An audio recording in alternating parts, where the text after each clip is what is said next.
আমি বুঝবো না সমস্যার সমাধান, আপনি বেশি বুঝছেন।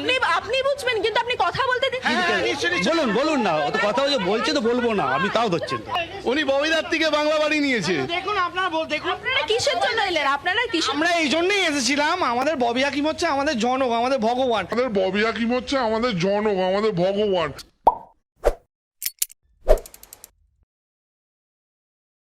নমস্কার বন্ধুরা, আপনারা দেখছেন পারফেক্ট পলিটিক্স, সাদা বাংলায় রাজনীতির কথা।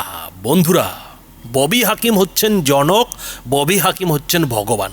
কে বলছে? বলছে ভবানীপুর বিধানসভার চেতলার এক বাসিন্দা। তিনি কি বলছেন? বলছেন যে ববি হাকিম জনক, ভগবান। এবং তিনি সে কথাটা কেন বলছেন? কারণ মমতা বন্দ্যোপাধ্যায় তো বাইরে ছোটাছুটি করছেন, বাইরে ভোটের প্রচার করছেন। ফলে ববি হাকিমের দায়িত্ব পড়েছে ভবানীপুরে তৃণমূলের হয়ে ভোট প্রচার করার, মমতা বন্দ্যোপাধ্যায়ের হয়ে ভোট প্রচার করার। কেননা শুভেন্দু অধিকারী এদিকে আবার ভবানীপুরে দাঁড়িয়ে হুমকি দিয়ে বসে আছেন যে এবার মমতা বন্দ্যোপাধ্যায়কে তিনি 30,000 ভোটে হারাবেন। ফলে ববি হাকিম নিজের কেন্দ্রে ভোট প্রচার বাদ দিয়ে এখন মমতা বন্দ্যোপাধ্যায়ের গড় সামলাচ্ছেন। মমতা বন্দ্যোপাধ্যায়ের ভবানীপুর কেন্দ্রে ওয়ার্ডে ওয়ার্ডে গিয়ে মানুষের সঙ্গে জনসংযোগ করছেন।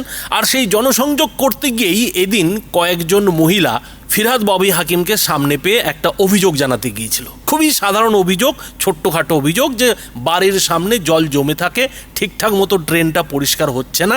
আর সেই অভিযোগ জানাতে গিয়েই এদিন যা কাণ্ড ঘটল, সেই কাণ্ডের জেরে এটা বন্ধুরা বলতেই হবে যে ভবানীপুরে যদি শুভেন্দু অধিকারী না দাঁড়াতেন, ভবানীপুরে যদি বিজেপি অন্য কাউকে প্রার্থী করত, তাহলে কিন্তু এটা খবর হতো না। এভাবে কিন্তু তৃণমূলের কর্মী সমর্থকরা একটা ছোট্ট অভিযোগ ওই ফিরহাদ ববি হাকিমকে জানাবেন, কিছু মহিলা, কিছু বাসিন্দা, তাদের নিয়ে এত হই হট্টগোল করতেন না। ববি হাকিমকে জনক, ভগবান বলার কিন্তু প্রয়োজন পড়তো না। ফলে শুভেন্দু অধিকারী ভবানীপুরে দাঁড়িয়ে তৃণমূলের মধ্যে, তৃণমূলের বুকে কতটা আতঙ্ক ধরিয়েছেন, এই ঘটনাই হচ্ছে তার প্রমাণ। আর এই ঘটনাটা ঠিক কি ঘটেছে বন্ধুরা ছোট্ট করে দেখুন। কথা বলতে দিন। আমরা দেখি, আমরা জানি, সমস্যা তো আমরা দেখি, আমরা এখানে দেখি কি কি আছে। যখন ওখানে বলেছে প্রবলেম সলভ হয়ে গেছে, হয়ে গেছে। ব্যাস। আপনি কথা বলতে দিচ্ছেন না। না, বারবার একই কথা বারবার ক্রস করছেন কেন? যা তুই যা, আপনি তো কথাই বলতে দিন। আপনি ক্রস করছেন কেন বারবার? দিদি, আপনি কথা বলতে চাইছিলেন, ঘরে যেতে বলছেন কেন?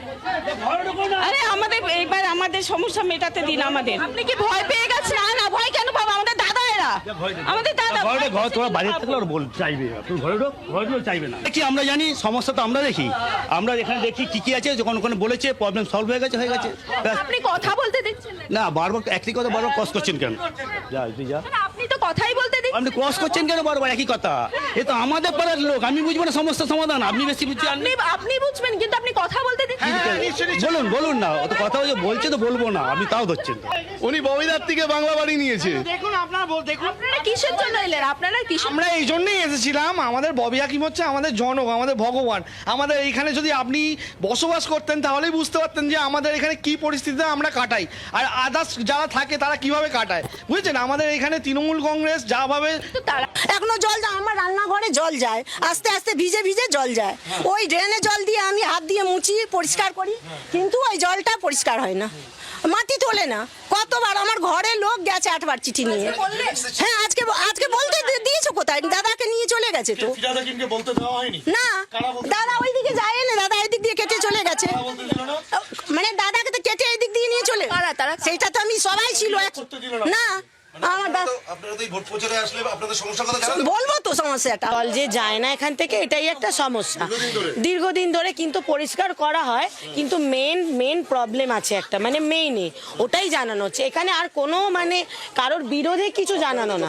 যেই পরিস্থিতির মধ্যে বাস করছি, সবারই বাচ্চা কাচ্চা আছে, ইনফেকশন হয়ে যাওয়ার ভয়। জল জমে, হ্যাঁ, ড্রেনের জল জমে। আপনারা যখন বলছিলেন কথা, আপনাদের দেখা গেল কয়েকজন টেনে নিয়ে সরিয়ে দিল, কেন? কে, কারা তারা? এখানকারই লোক। বাংলা বাড়ি হবে না। কে বললো বৌদি? কে? না, উনি বলেছে ঠিক, উনি কিছু বলেনি, উনি আমাদের সাপোর্টে আছে। তো বন্ধুরা বুঝতেই পারছেন যে চেতলার 82 নম্বর ওয়ার্ডে এদিন ববি হাকিম মমতা বন্দ্যোপাধ্যায়ের হয়ে জনসংযোগের কাজটা সারতে গিয়েছিলেন। খোদ ববি হাকিম নাকি ওই ওয়ার্ডের কাউন্সিলর, ফলে ববি হাকিমকে সামনে পেয়ে কিছু মহিলা এটা বলার চেষ্টা করেন যে তাদের বাড়ির সামনে নোংরা নর্দমার জল জমা হয়ে থাকে, সেটা তাদের হাত দিয়ে মুছতে হয়, সেখানে বাচ্চা টাচ্চারা খেলাধুলা করে, তাদের একটা আনহাইজেনিক ব্যাপার আছে, তাদের শরীর স্বাস্থ্যের একটা ব্যাপার আছে। আর এই কথাটা ববি হাকিমকে বলতে গিয়েই এই ঘটনার সূত্রপাত। এবং সবথেকে মজার কথা হলো যে যখনই ওই মহিলারা ববি হাকিমকে ঘটনার কথা বলতে গেছেন, একটা ছোট্ট অভিযোগ করতে গেছেন, ঠিক তখনই ববি হাকিম ওখান থেকে ল্যাজ গুটিয়ে পালিয়ে গেছেন। আর তারপরেই তৃণমূলের চেলাচমুন্ডারা মাঠে নেমে রীতিমতো ওই যারা অভিযোগকারিনী, যেসব মহিলা অভিযোগ করার চেষ্টা করেছিলেন, তাদের রীতিমতো শাসানি, হুমকি, হুঁশিয়ারি, বাড়ি পাবে না, লক্ষ্মীর ভাণ্ডার পাবে না, মানে মুখে যা আসে সব কিছু বলে দিলেন। এবং শুধু তাই নয়, পুরো ঘটনাটাই ঘটল মিডিয়ার সামনে। এবং যে চ্যানেল মমতা বন্দ্যোপাধ্যায়ের পেটুয়া খবর দেখায়, সেই চ্যানেলকে পর্যন্ত তৃণমূলের এই চেলা চামুন্ডারা রীতিমতো আটকে দিলেন এবং সেই চ্যানেলের মহিলা সাংবাদিককে এটা পর্যন্ত বলে ফেললেন যে আপনি কি বেশি বোঝেন, আমরা কি কিছু বুঝি না। এইরকমই কিন্তু একটা হুমকি, হুঁশিয়ারি এদিন এই ঘটনায় দেখা গেল। এখন কথা যেটা হচ্ছে যে এ তো গেল ঘটনা, কিন্তু সব থেকে বড় যেটা প্রশ্ন হলো যে এই ঘটনাটা ঘটলো কেন? সামান্য একটা অভিযোগ নিয়ে তৃণমূলীরা এভাবে মারমুখী হয়ে গেলেন কেন? এবং শুধু তাই নয়, ববি হাকিম বাংলার বাড়ি দিয়েছে, কিভাবে পেয়েছে, সেই বাংলার বাড়ি হতে দেব না, এমনই নানা হুমকি হুঁশিয়ারি কিন্তু তাদের একেবারে ক্যামেরার সামনে দিতে দেখা গেল। আর ঠিক এই জায়গাটায় যেটা প্রশ্ন উঠছে যে এত ভয় কেন? সামান্য একটা অভিযোগ যে বাড়ির পাশের নর্দমার জল ঠিকঠাক মতো পরিষ্কার হচ্ছে না, জল জমে থাকছে, এই অভিযোগটাকে কেন্দ্র করে এত হই হট্টগোল কেন? কেন এত হুমকি হুঁশিয়ারি? কেন এত জোর করে মহিলাদের ঘরে ঢুকিয়ে দেওয়ার চেষ্টা? তো বন্ধুরা, বুঝতেই পারছেন যে আসলে তৃণমূলের বুকে এখন বিজেপি আতঙ্ক কাজ করছে। এই যে তৃণমূলের চেলা চামুন্ডারা, তারা কিন্তু এটা ভেবে বসে আছেন যে যারা অভিযোগ জানাতে গিয়েছিলেন, যারা ওই ফিরহাদ ববি হাকিমকে নর্দমার জলের কথা বলতে গিয়েছিলেন, তারা আসলে তলে তলে বিজেপি হয়ে গেছে, তারা বিজেপি করছে। আর এই ফিরহাদ ববি হাকিমকে নাকি বদনাম করার জন্যই তারা এটা করেছে।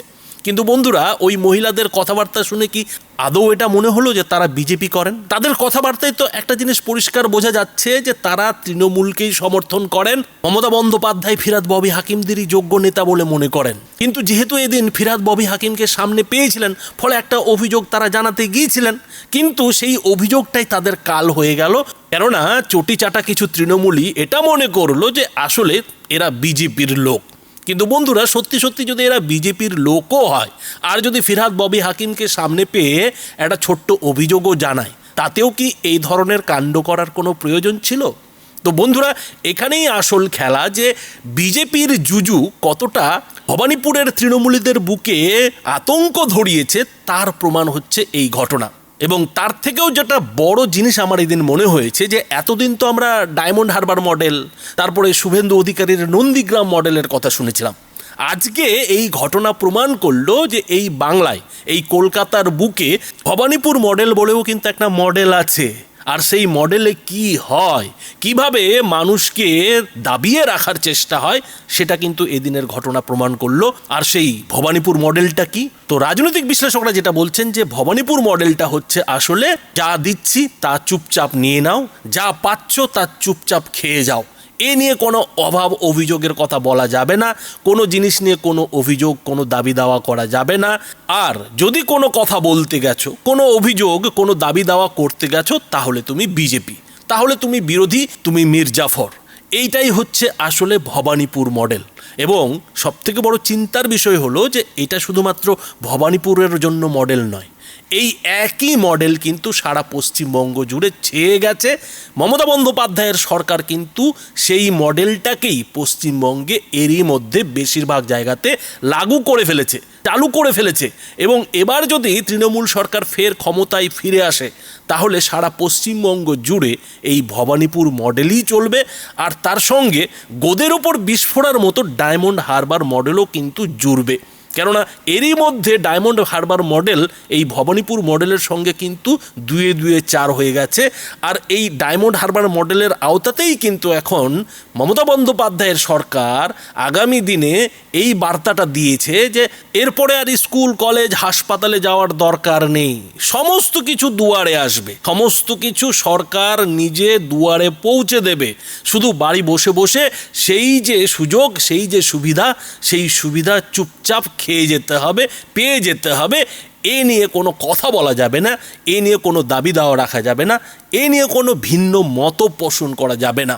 আর এটাকেই রাজনৈতিক বিশ্লেষকরা ভবানীপুর প্লাস ডায়মন্ড হারবার মডেল বলছেন, যে মডেল কিন্তু আগামী দিনে তৃণমূল বাংলায় জিতলে আসতে চলেছে, সারা পশ্চিমবঙ্গে জুড়ে কিন্তু সেটা চালু হতে চলেছে। তো বন্ধুরা, এই যে ভবানীপুর মডেল, এই ভবানীপুর মডেল নিয়ে আপনারা কি বলবেন? আপনাদের মতামত অবশ্যই এই ভিডিওটির নিচে কমেন্ট বক্সে লিখে জানাবেন। ধন্যবাদ।